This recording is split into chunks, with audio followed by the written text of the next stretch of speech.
ইতিহাসের সবচেয়ে বড় শীতকালীন তুষারঝড়ের কবলে পড়েছে যুক্তরাষ্ট্র। New York, new jersey, Massachusetts সহ বিভিন্ন রাজ্যে জারি করা হয়েছে জরুরি অবস্থা, যার আওতায় আছে প্রায় 5,90,00,000 মানুষ। বৈরী আবহাওয়ায় বাতিল করা হয়েছে প্রায় 6,000 ফ্লাইট।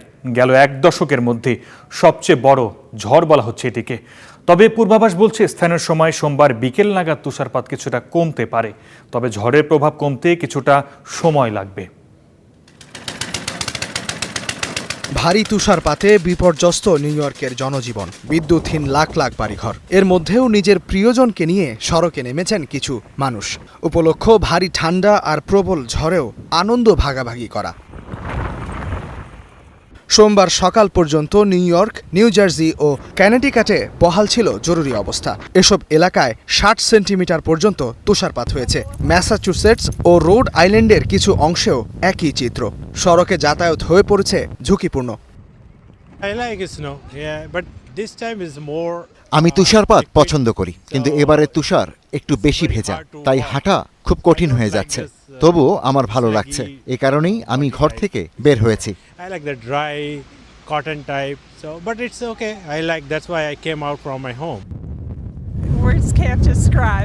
এখানে সবকিছুই অসাধারণ লাগছে, খুব বেশি ঠান্ডাও নয়। আমরা রাস্তায় হাঁটছি আর পুরো দৃশ্য যেন সিনেমার মতো দেখাচ্ছে। সবকিছুই খুব সুন্দর লাগছে। নিউ জার্সিতে অপ্রয়োজনীয় যান চলাচলের উপর নিষেধাজ্ঞা তুলে নেওয়ার কথা থাকলেও খারাপ আবহাওয়ার কারণে নিষেধাজ্ঞা বাড়িয়ে সোমবার দুপুর পর্যন্ত করা হয়। শহরের মেয়র জোহরান মামদানি সতর্ক করে বলেছেন, রাত জুড়ে শহরে থাকবে বিপজ্জনক ভ্রমণ সতর্কতার আওতায়।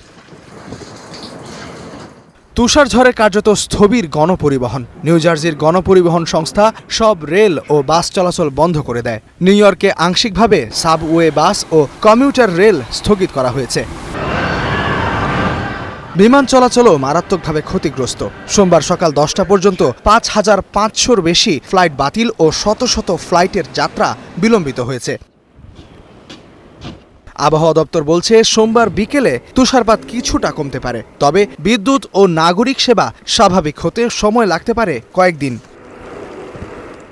ইস্তেহাদুল মাহমুদ, স্টার নিউজ। এদিকে নিউ ইয়র্কে তুষারঝড় থেমে গেলেও জীবনযাত্রা এখনও স্বাভাবিক হয়নি। রাস্তাঘাট, বাড়িঘর চাপা পড়েছে তুষারের নিচে। চলছে সড়ক সচল করার কাজ। নিউ ইয়র্কের সবশেষ পরিস্থিতি জানাচ্ছেন রাজীব আহমেদ রাজু। এখন ঝড় থেমেছে। গত 24 ঘন্টায় কিন্তু একটানা ঝড় হয়েছে। গত বিকাল থেকে সারা রাত ঝড় হয়েছে এবং আজকে বিকাল পর্যন্ত। তো এখন পর্যন্ত যে তথ্য মতে প্রায় 10,000-এর অধিক ফ্লাইট কিন্তু বাতিল হয়েছে এবং বেশ কয়েক হাজার ফ্লাইট কিন্তু বিলম্বিত হয়েছে এবং বিভিন্ন অঞ্চলে কিন্তু বিদ্যুৎ সংযোগ বিচ্ছিন্ন হয়েছে তুষারঝড়ের প্রভাবে এবং গাছপালা ভেঙে পড়ার কারণে।